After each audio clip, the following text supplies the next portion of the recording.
La Coupe du Monde 1970 est souvent désignée comme la plus belle de l'histoire. Entre le troisième sacre du roi Pelé et un Brésil All-Star qui comptait aussi dans ses rangs Jairzinho, Carlos Alberto et Rivellino, ou encore l'éclosion de l'allemand Gerd Müller qui achève la compétition au auréolé d'un titre de meilleur buteur avec 10 réalisations et une belle troisième place pour la RFA. Mais derrière ce casting XXL, un autre nom se détache dans le palmarès individuel du mondial mexicain. Parce que si le trophée du meilleur joueur n'existe pas encore, et verra le jour en 1982, une distinction individuelle existe déjà, celle du meilleur jeune du tournoi. Et en 1970, celui-ci est péruvien, à 21 ans, et se nomme Teófilo Cubillas. Né le 8 mars 1949 dans le district de Puente Piedra, situé au nord de Lima, Teófilo, surnommé El Nene, a baigné très tôt dans le football. Et jeune, il rejoint les rangs d'un des plus grands clubs du pays, l'Alianza Lima. Fondé en 1901, le club de la capitale compte déjà 14 titres de champion du Pérou lorsque Cubillas intègre l'effectif professionnel en 1966, à seulement 17 ans. Et malgré son très jeune âge, le jeune Teófilo, dont le surnom El Nene signifie littéralement le petit, va impressionner. Vif, rapide, bon dribbleur mais surtout excellent finisseur, ses immenses qualités vont lui permettre de finir dès sa première saison dans l'élite du football péruvien en tête du classement des buteurs, avec 19 buts marqués en 23 rencontres. Le Pérou tout entier découvre alors sa nouvelle pépite, celle qu'elle attend depuis plusieurs décennies. Parce qu'après sa participation au premier mondial en 1930 ratée et une élimination en phase de groupe après 2 défaites face à la Roumanie puis face au futur vainqueur l'Uruguay, le Pérou va briller sur la scène internationale. D'abord lors des Jeux Olympiques de 1936 à Berlin avec une remarquable victoire 7-3 face à la Finlande, emmenée par un duo Fernandez-Villanueva sur le front de l'attaque. Rebelote en quart de finale face à l'Autriche cette fois-ci, le duo marque 3 nouveaux buts pour un score 4-2 après prolongation. La victoire est retentissante pour le Pérou qui élimine l'une des meilleure équipe du monde, mais des événements extra-sportifs vont venir brouiller ce succès. Alors que l'arbitre pro-allemand refuse 3 buts injustement aux Péruviens dans le temps réglementaire, des supporters sud-américains auraient pénétré sur la pelouse lors de la prolongation, s'en prenant aux joueurs autrichiens. La FIFA a alors décidé 2 jours plus tard de disqualifier le Pérou aux portes de la demi-finale, malgré match gagné. Mais cette génération dorée ne s'est pas arrêtée là et a décidé de se faire vengeance elle-même un an plus tard lors de la Copa América 1939. Alors que le spectre de la Seconde Guerre mondiale plane sur l'Europe, les Péruviens illuminent le continent sud-américain. Bien aidés par la non-participation de l'Argentine et du Brésil, la Blanquirroja réalise un sans faute. Les Péruviens disposent facilement de l'Équateur 5-2, du Chili 3-1 puis du Paraguay 3-0. Le dernier match face à l'Uruguay, à égalité de points avec également 3 victoires, a des allures de finale non officielle. Devant les 40 000 spectateurs de l'Estadio Nacional de Lima, les locaux disposent des Uruguayens par 2-1. Porté par son duo d'attaquants Teodoro Fernandez et Jorge Alcalde, auteur de 12 buts à eux deux, la Blanquirroja remporte son premier sacre continental. L'effervescence sera néanmoins de courte durée. Le Pérou ne surfera pas sur la vague de ce succès et perd du terrain face aux cadors argentins, brésiliens et uruguayens qui raflent la plupart des Copa América mais aussi des qualifications pour les Coupes du Monde. Les années puis les décennies se suivent et se ressemblent alors jusqu'à l'arrivée de Cubillas. Fort de ses saisons pleines à l'Alianza Lima, le petit milieu offensif va rapidement rejoindre la sélection nationale dès ses 19 ans en 1968, quelques mois avant le début des qualifications pour le mondial 70 qui se déroulera au Mexique. Dans un groupe avec la Bolivie et l'Argentine, la Blanquirroja ne fait pas figure de favorite, mais peut compter sur son nouveau joyau. Buteur face à la Bolivie, Cubillas participe à la bonne performance des siens qui finissent premier du groupe et se qualifient pour le mondial, le premier depuis 1930 pour le Pérou. Teófilo Cubillas, qui va sur ses 21 ans cette année 1970, doit confirmer tout le talent qu'on lui prête, et la Coupe du Monde y fait figure de vitrine aux yeux du monde entier. El Nene s'y préparera de la meilleure des manières en finissant meilleur buteur du championnat péruvien pour la 2e fois de sa carrière avec 22 unités. Et s'il faisait figure de petit nouveau de l'effectif péruvien lors des qualifications, il sera rejoint dans la sélection pour le mondial mexicain par un autre joyau qu'il a bien connu en équipe de jeunes, Hugo Sotil.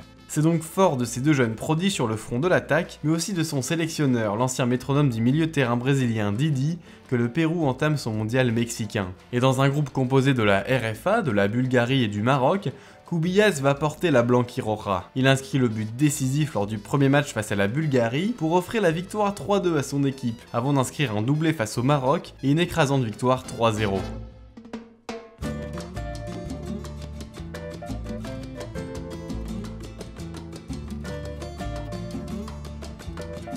Déjà qualifié pour les quarts de finale, le Pérou peut jouer plus sereinement face à la RFA, favorite du groupe. Cubillas fera trembler les filets à nouveau en fin de première période, mais seulement pour réduire la marque face à un Gerd Müller déjà auteur de 3 buts dans la rencontre. Cette deuxième place qualificative pour les quarts de finale est historique pour le Pérou, qui demeure encore aujourd'hui la meilleure performance de la sélection en Coupe du Monde. Et si l'aventure s'arrête au tour suivant, défait 4-2 face au Brésil, futur vainqueur et emmené par une brochette de stars, le Pérou n'est pas déméritant. Cubillas y inscrit un nouveau but, son 5e de la compétition, confirmant tout le talent qu'on lui prêtait. Et alors que la presse mondiale s'inquiète d'avoir sans doute vu la dernière grande compétition disputée par Pelé, le roi rassure les journalistes en déclarant de ne pas s'inquiéter car son successeur est déjà là, qu'il s'appelle Teófilo Cubillas. Mais tari d'éloge, les paroles de Pelé ne s'exauceront pas, car le Pérou ne verra pas le mondial 74, éliminé en match d'appui par le Chili. Cubillas, rempli de déception, va alors se ressourcer loin de son pays natal et tenter l'aventure européenne, là où beaucoup de joueurs sud-américains avant lui ont échoué, se confrontant à un football moins technique, plus physique et plus dur sur l'homme. Il atterrit alors à l'été 1973 en Suisse au FC Bâle pour 300 000 $ et arrive avec l'étiquette d'un des meilleurs joueurs du monde. Et même s'il ne reste que 6 mois en terre bâloise, il laissera une belle empreinte atteignant les quarts de finale de la Coupe des clubs champions. Mais Cubillas ne s'adapte pas au climat suisse, trop froid pour celui habitué aux chaleurs du Pérou. Il fuit alors la Suisse et trouve refuge au Portugal dès janvier 1974, au FC Porto, et pour encore plus cher, 400 000 $, alors que le FC Barcelone, le Real Madrid ou encore le Milan AC le convoitent. Cubillas, qui est devenu le joueur le mieux payé du pays devant l'idole du Benfica Eusebio, veut aussi performer pour effacer la déception de la non-qualification du Pérou pour la Coupe du Monde 1974. Et si ses premiers mois sous les couleurs des Dragons sont satisfaisants sans être transcendants, le retour au pays en 1975 pour la 30e édition de la Copa América va rappeler à quel point El Néné est le maillon indispensable de cette équipe du Pérou. Dans un nouveau format inédit, sans pays hôte mais avec des matchs aller et retour, la Blanquiroja hérite du Chili et de la Bolivie. Cubillas et ses coéquipiers disposent par 2 fois de la Bolivie assez facilement, puis prennent leur revanche face à leurs bourreaux chiliens, les ayant empêchés de disputer la Coupe du Monde un an plus tôt. Un bon nul 1 partout ramené du Chili, avant de s'imposer à la maison 3-1, avec un Cubillas buteur en première période. En demi-finale, El Néné va affronter la nation de celui qui l'a adoubé comme son successeur, le Brésil. Orphelin de son roi Pelé, mais aussi de ses stars qui l'ont fait soulever 3 couronnes mondiales, le Pérou a alors là une véritable carte à jouer face à la Seleção, et les coéquipiers de Teófilo Cubillas ne vont pas la manquer. En terre brésilienne, à Belo Horizonte, les Péruviens s'imposent par 3-1 avec un nouveau but de Cubillas et prennent une sérieuse option sur la finale.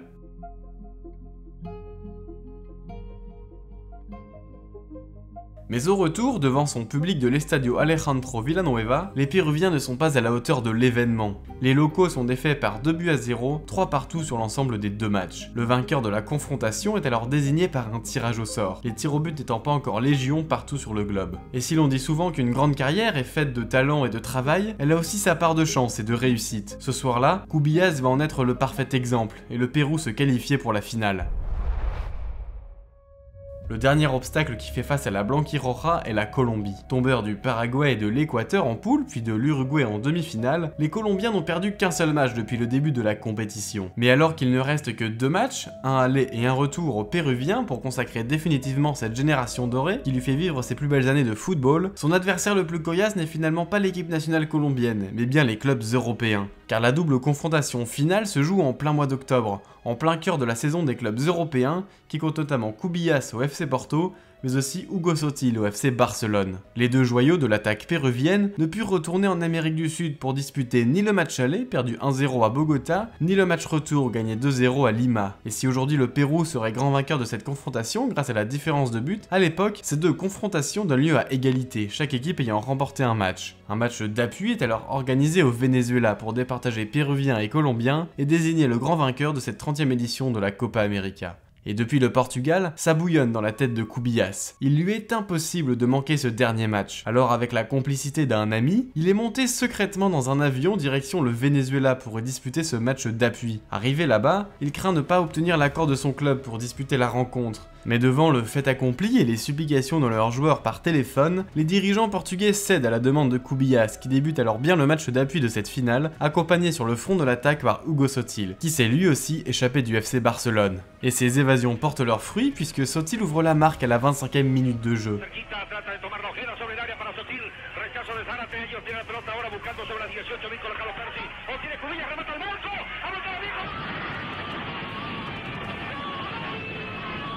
ce qui sera le seul but du match et gravera pour l'éternité le nom du Pérou dans l'histoire du football sud-américain.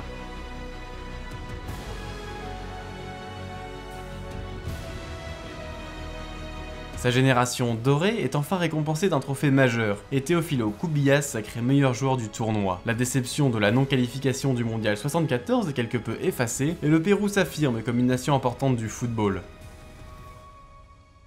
À son retour au Portugal, Cubillas craint les critiques de ses dirigeants et même un licenciement, mais il n'en sera rien. Le président du FC Porto félicite même son joueur dont il vante la loyauté à l'égard de son pays. Et Cubillas, sans doute galvanisé par cette victoire en sélection nationale, va réaliser dans la foulée sa meilleure saison avec les Dragons, 28 buts en 29 matchs de championnat. Et c'est avec le numéro 10 dans le dos et le brassard de capitaine autour du bras qu'il va disputer une dernière saison au Portugal, menant ses coéquipiers jusqu'à la victoire finale en Coupe du Portugal lors de la saison 1977. Et si Cubillas est souvent associé à ce succès, il n'a néanmoins pas pris part à la finale, étant déjà de retour sur ses terres péruviennes. Parce que s'il a finalement joui d'une bonne image au FC Porto, et notamment auprès des supporters, son cœur est au Pérou. Il y retourne dès la fin de la saison 1977, toujours à l'Alianza Lima, accompagné cette fois-ci d'Hugo Sotil, lui aussi revenu au Bercail après 3 ans au FC Barcelone. Et si les deux offensives stars du pays, dont le duo est surnommé la Dupla de Oro, rejoignent le club de la capitale, c'est aussi dans l'optique de préparer le rendez-vous le plus important de leur carrière de footballeur, la Coupe du Monde 1978.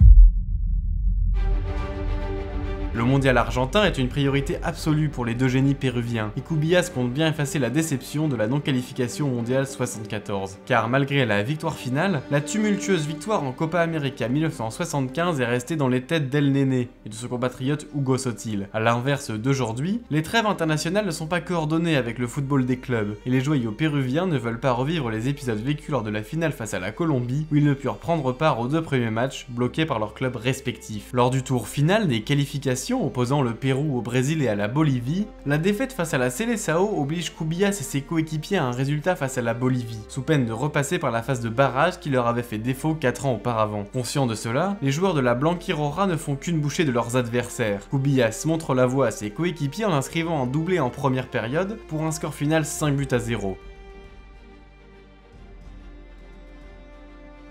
Le Pérou ira bien en Argentine disputer le 3e mondial de son histoire, le 2e pour Cubillas, avec une nouvelle occasion de briller à l'échelle mondiale comme il l'avait tant fait en 70. Et la compétition démarre bien pour El Nene, qui a désormais bien grandi, auteur d'un doublé face à l'Écosse, dont cette inspiration exceptionnelle sur coup franc de l'extérieur du pied droit. Après un nul encourageant face au dernier finaliste néerlandais 0-0 lors du second match, le Pérou doit valider son billet pour le tour suivant. Face à l'Iran, les Péruviens font figure de favoris et ne tremblent pas.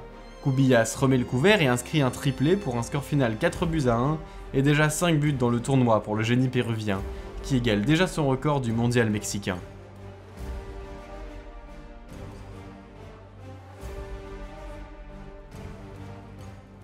Les Péruviens terminent premiers de leur groupe devant les Pays-Bas et se positionnent alors comme un candidat crédible pour aller loin dans la compétition. Car en effet, Cubillas, considéré à l'époque comme l'un des meilleurs joueurs du monde, est aussi bien entouré. Avec Hugo Sotil évidemment, mais aussi d'autres talents comme César Cueto, milieu de terrain à la technique soyeuse, José Velasquez, milieu défensif rugueux et avec beaucoup de personnalité sur le terrain, ou encore Héctor Chumpitas, pilier de la défense du Pérou et fidèle capitaine, considéré par les observateurs comme l'un des plus grands défenseurs sud-américains du XXe siècle, aux côtés des Nasazzi et Passarella. Mais malgré cette génération dorée, le Pérou ne confirmera pas les bonnes choses montrées lors des premiers matchs. Au second tour, le Pérou tombe dans une poule avec le Brésil, l'Argentine et la Pologne. Des adversaires bien connus pour les coéquipiers de Cubillas qu'ils ont déjà battus. Mais cette fois-ci, la marche est trop haute. Balayé 3-0 par le Brésil d'un certain Zico, ils s'inclinent ensuite 1-0 face à la Pologne, qui scelle leur élimination dès le second match. Les Péruviens espèrent sauver l'honneur face à l'Argentine, mais l'hôte de la compétition qui joue sa qualification en finale doit gagner avec au moins 4 buts d'écart pour passer devant le Brésil, victorieux 1 heure plus tôt de la Pologne. Finalement, ils en passeront 6 aux coéquipiers de Cubillas avant de triompher en finale face aux Pays-Bas. C'est donc une seconde partie de compétition décevante pour le Pérou, qui a quand même réussi à s'illustrer dans cette grande compétition et à tirer son épingle du jeu, se positionnant comme une nation sud-américaine qui compte derrière les mastodontes argentins et brésiliens. Avec 10 buts, Cubillas figure déjà parmi les plus grands buteurs de l'histoire de la Coupe du Monde, aux côtés de grandes légendes telles que Pelé, Gerd Müller ou Just Fontaine. Alors, à l'approche de la trentaine, jeune, Teófilo Cubillas va signer là où le football tente de s'implanter, aux États-Unis. Fort d'un désir d'y développer ce qu'on appelle le soccer, les États-Unis vont investir énormément d'argent au début des années 70, créant la North American Soccer League et recrutent les plus grandes stars du ballon rond en fin de carrière. C'est ainsi que l'on voit débarquer Pelé au New York Cosmos, mais aussi Johan Cruyff au Los Angeles Aztecs. Et Cubillas fait aussi partie de ce lot de grandes stars du ballon rond qui attire, en signant en 1979 aux Strikers de Fort Lauderdale, aux côtés notamment de Gerd Müller et George Best. Il y restera 4 ans, terminant notamment vice-champion de la National League en 1980, avant que le championnat ne s'effondre économiquement et disparaisse en 1984. Entre-temps, Cubillas dispute quand même un dernier mondial en 82 en Espagne, mais moins bien entouré et vieillissant, le Pérou n'existera pas, dernier de son groupe, après un revers cinglant face à la Pologne 5-1.